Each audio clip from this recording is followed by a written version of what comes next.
அம்மாவை இழந்தவங்களுக்கும் அம்மாவை பிரிஞ்சு வாழ்றவங்களுக்கும் அம்மாவே இல்லாதவங்களுக்கும் தான் தெரியும் அந்த இடத்த இன்னொரு உறவால ஒருபோதும் நிரப்பவே முடியாதுன்றது.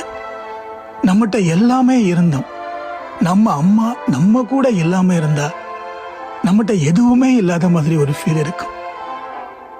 சில பேருக்கு அம்மாவே எல்லாமுமா இருப்பாங்க, அதெல்லாம் ஒரு பெரிய பாக்கியம். சில நேரங்கள்ல யாராவது நம்மளை பார்த்து நீ உங்க அம்மா மாதிரியே இருக்கேன்னு சொல்லுவாங்க. நம்ம முகஜாடையை பார்த்து மட்டும் சொல்றாங்கன்னு தான் நாம நினைப்போம். ஆனா அம்மாவுடைய குணாதிசயங்கள் சிலவற்றை அவங்க நம்மகிட்ட பாக்குறாங்க. நாம எத்தனையோ அழகான மனிதர்களை வாழ்க்கையில சந்திக்கிறோம், பார்த்து பிரமிக்கிறோம்.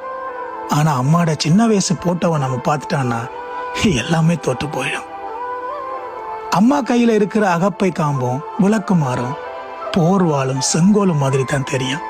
ஆனா நாம சாப்பிட்டு போட்டு பிளேட்டை கழுவுற போதோ இல்ல நாம அணிஞ்சு களைஞ்ச அந்த அழுக்கு ஆடைய சலவை செய்யற போதோ மனசுக்குள்ள எதுவுமே நினைக்காம பண்ற ஒரே ஜீவன் அம்மா மட்டும்தான்.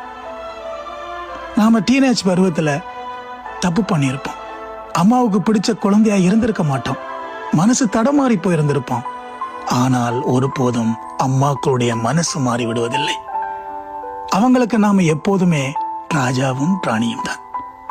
சில சந்தர்ப்ப சூழ்நிலைகள்ல நாம அம்மாவோடைய கவலைய, கண்ணீரை, துன்பத்தை, அவளுடைய ஆழ்மனதை புரிந்து கொள்வதே இல்லை. பல வேளைகளில் நம்முடைய அம்மா தானேன்னு நினைச்சு நாம அவளை திட்டிடுவோம். அதே உரிமையில தான் பண்ணுவோம்.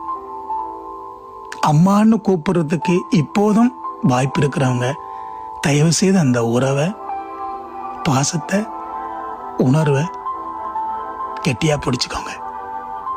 எல்லா அம்மாக்களுக்கும் அந்நியர் தின வாழ்த்துக்கள். ரொம்ப ரொம்ப நன்றி.